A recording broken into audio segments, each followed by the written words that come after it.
So have I ever mentioned how much I hate books about teenagers? Heck yeah I have, because I complain about it all the frickin' time, and I never actually stop reading YA. This is my curse. What is up, you guys? It's me, your girl, your Casey. Let me tell you about my relationship with Carrie.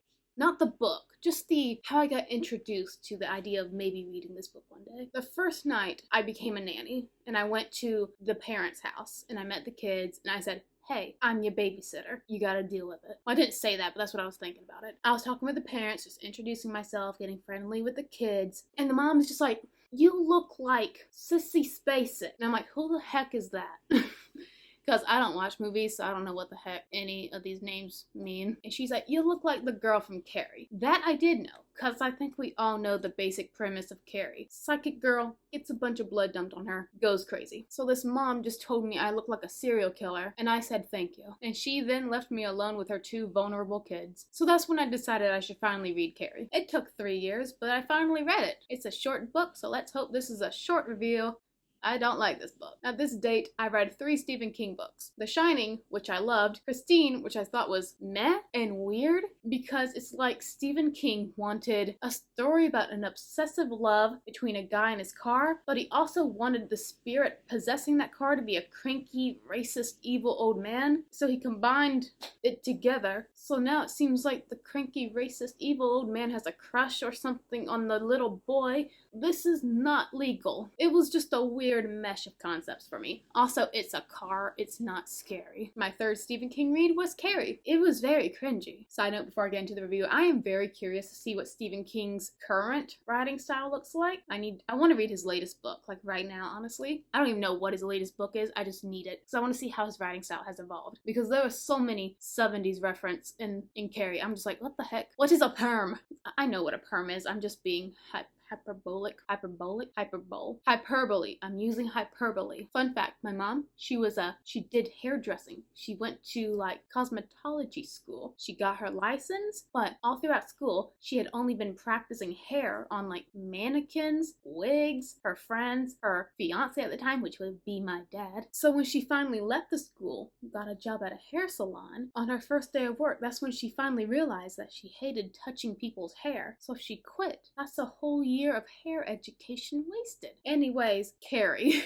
Carrie, it's about periods. So this is gonna get awkward real fast, but I guess mostly it's about being psychic. Carrie is like a record of like court case files, eyewitness reports, and actual narrative of what happened to this town of Chamberlain, I think, and how it basically got obliterated off the map, all because of one girl, Carrie White. I really liked how this story was told through like newspaper articles, police reports. It was a lot of like interesting means of telling a story just wrapped up together, and I think it did the storytelling aspect well, besides one part that I'll get to later on. But one day, Carrie White, she's showering in the public shower at the gymnasium in her high school with all the other girls. She's just trying to like get in, get out before she gets teased because Carrie's ugly. Carrie's chubby. No one likes Carrie, and she's weird. And everybody knows her as, well, they know Carrie's mom more than they know Carrie. Her mom is like a religious fanatic. You wear a bikini, you got the spirit of Jezebel in you. So Carrie's a walking target of ridicule. But this day, she becomes even more of a target of ridicule because while she's in the shower all naked and vulnerable, her period starts for the first time ever. Carrie doesn't know what's happening, and do all these girls like bother to say, hey girl, congratulations, you are a woman now? No, they just all get a bunch of tampons and they just throw it at her. Like, ew, gross, plug it up. Like, girl, don't act like you don't go through this every month. Hypocrite. I think that was my biggest thing in this book. Like, I couldn't, like, this is the big starting event. This amount of ridicule towards a girl starting her period, which I'm like, I don't think, well, this was written in the 70s. I don't know how girls acted then, but I feel like girls now, like, it's kind of girl code that even if your worst female enemy was right across from you and you notice her period's happening, you tell her. So my brain was having trouble, like, believing that a whole flock of girls would act like this towards Carrie, but I guess I can also believe that, well, first, they hated her enough already, and also, it's kind of that mob pack mentality. Like, if just one of the girls say, oh, look, Carrie got her period, then the rest would join in for fear of being, like, left out or thinking hey, maybe you're on Carrie's side, then you're as lame as Carrie. So I'm wishy-washy on that subject, honestly. But her period happening, the ridicule, I can't say ridicule, the harassment, and just the whole stress of these situations just mashed together. It helps awaken her latent psychic powers. A lot of this book is dedicated to debating how these psychic powers happen. Is it hereditary? Is it a recessive gene? Dormant gene? Are the carriers? Is it spread like hemophilia is? It's boring. I mean, sure, it could be interesting, but honestly, if you just left it at, oh, Carrie has psychic powers, I would have been just as fine as that. I don't honestly need an explanation. One of my biggest gripes with this book is that it would explain things that did not need to be explained. You could argue, and I would agree with you, that all the pages just spent on saying, maybe psychic powers come about because of reason A or cause B actually contribute to the world building of the book. Now say, yeah, I believe that. But Stephen King, you know the scene. There's a scene where one of the guys in the book, he installs the device that's gonna drop the bucket of pig blood on Carrie at the prom. So for like 5 pages, we just go on about this boy building a pulley system. It is so boring. And the thing is, it did this Loch Lamora thing. I'm gonna call this the Loch Lamora time hopscotch theory. Scott Lynch and Stephen King keep doing this thing where they already mention an event. Boy A placed a bucket on a beam. Great, that is all I need. However, then they'll do a paragraph cut and then they'll explain, go back in time to how exactly Boy A put exactly how that bucket got up on the beam, what nails were used, how long the rope was. And I'm like, you have already covered this time. You've already described this action. Why are we backtracking through the plot to just tell us how a bucket got on a piece of wood? Time jumps. Well, I guess that's the wrong term. A time jump is like, oh, 3 years passed. These are time zigzags. I hate time zigzags. Event A happening, then the author feels like you have to go back and explain how event A.1 happened before A.2, then finally the result. So I like the way this book was told through reports and interviews, but I hate how it time zigzagged all over the place. But there was one thing that I hated more than all those complaints together. It's the characters. I didn't like Carrie. I didn't like the only girl who had a soft spot for Carrie. That's Sue. Because I didn't feel like they have actual characters like built into them. It's like Sue and Carrie are opposites. Well, first, Sue is the girl who, yes, she joined in on throwing tampons at Carrie in the bathroom scene, but she felt so bad afterwards. She's just so remorseful. She feels like she's being sucked into this mean girl mentality. And so to get away from that, she goes to her boyfriend, I think his name is Tommy, and she's like, I really don't want to go to prom because I just feel so bad about this, but would you please take Carrie to prom? It'll give her like a good like self-confidence boost and I'll be so grateful. Tommy, who honestly really loves Sue, he agrees. So I think that is a very kind action, but it comes from a girl who has no actual personality. Carrie, however, has all these like internalized emotions just going all haywire inside of her. And while that was good reading about it, actually established a want and a purpose for Carrie. She wants to be free. She wants to live like the other girls. She wants to be free from mom, but she also loves her mom. And this all contributes to her actions. But you get to that point where you're kind of cheering for Carrie, but you're also not,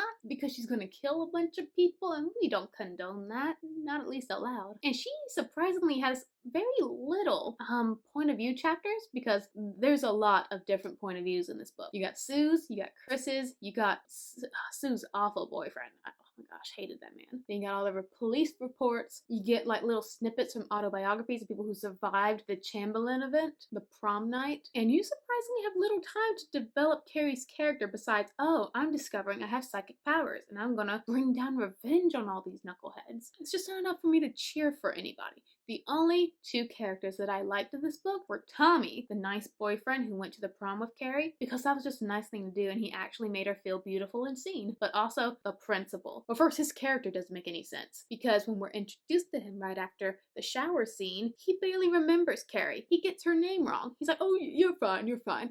You can leave my office now. Miss Carly Wright? It's Carrie White. Sure thing, Carly. That's his character when you first introduced him, and I'm like, oh man, you're a jerk. But then the next chapter when you're introduced to him, well, first you gotta know the context. We have this girl named Chris. Chris is the main villain of the story. Chris is the girl who incited the shower scene, who started throwing the tampons at Carrie. And so the gym teacher, who was like my third favorite character, Miss Desjardins, I think? Well, I didn't like her at first because she slapped Carrie for some reason. This poor girl this poor girl screaming, wailing in the shower, blood around her legs, doesn't have a clue what's happening. The gym teacher's like, oh, I'm gonna slap you, not the people harassing you. Also, so many girls just get slapped in this book because they're being hysterical, which is sexist and weird. That's not a proper response to getting someone to calm down. Yeah, I didn't like the gym teacher at first because she slapped Carrie, and I'm like, bruh, not cool. But she also, like the principal, actually kind of cares for Carrie. And I'm like, okay, kind of redeemable, kinda. But then the gym teacher, this is why I like her. She turns on Chris, the girl who started it all, and she rips her a new one. And Chris is like, you can't verbally assault me like this. I am telling my daddy, a lawyer. Her dad's a lawyer. So Mr. Lawyer Guy, he comes down to the principal, my favorite character, and he's like, I'm going to sue you because your gym teacher harassed my child. And then Mr. Principal, he lays down the facts. He's like, oh, then we'll countersue on behalf of Carrie White, because the same laws that protect your child protects Carrie White, because your child was harassing Carrie White. Are you prepared to handle that, good sir? I stand that principle. So besides the side characters, who honestly barely got any attention, I didn't like any of the characters, especially Chris, the villain. Chris, she's the one who orchestrates, hey, I heard Carrie's gonna be at prom, but with Tommy. Let's use this chance to embarrass her somehow.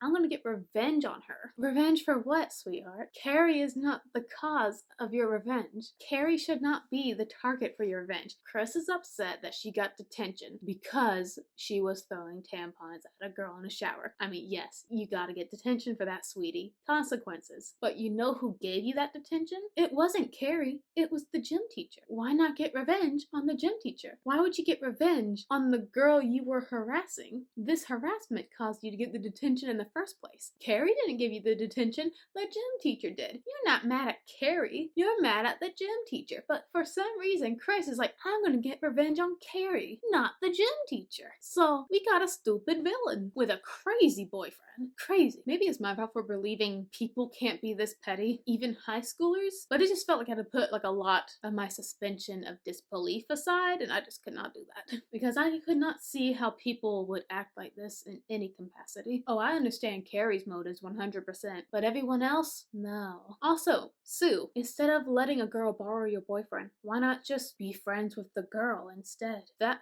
would have calmed everybody down right then. This book was just a stretch. That's it. A flex. You'd get it if you read the book. Also, because it's Stephen King and he's the king of horror, I always expect to be scared in these books. I wasn't scared. But if you have another Stephen King suggestion, besides Carrie, obviously, The Shining, and Christine, let me know because I'm always interested to read. Thank you guys so much for watching, and until next time, stay reading, my friends.